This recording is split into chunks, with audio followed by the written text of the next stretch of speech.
Des mains expertes qui façonnent le verre dans les règles d'un art vieux de plusieurs siècles, et pourtant nous ne sommes pas dans un atelier, mais à la Chambre des métiers du Val d'Oise.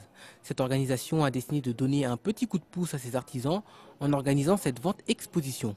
On essaye d'avoir un accompagnement de A jusqu'à Z pour qu'au final, ils puissent aller exposer, proposer leurs produits avec une touche professionnelle. C'est ce qu'on essaye de leur donner, c'est du professionnalisme. Ils savent faire leur métier, souvent ils pêchent par la communication et par la gestion. Rien n'a été laissé au hasard dans la stratégie commerciale.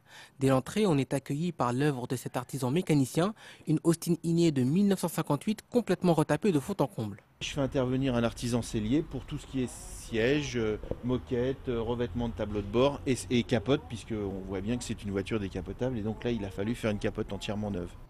À l'intérieur, c'est la même donne. Tous les stands ont été dressés de façon à les inscrire dans une parfaite harmonie. Des choix, des thématiques, en passant par la proximité des stands, tout a été fait pour favoriser l'échange.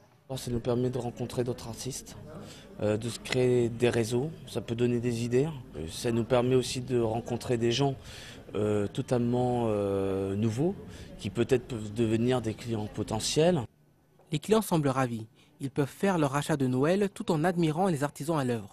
Des décorations d'intérieur avec ce tour en métal, aux différents bijoux, sans oublier les vêtements et les accessoires, cette année, il y en a pour tous les goûts. J'ai apprécié le stand de sac à main qui est très très joli et aussi les chapeaux. Toutefois, la crise économique et la baisse du pouvoir d'achat restent présentes dans les esprits.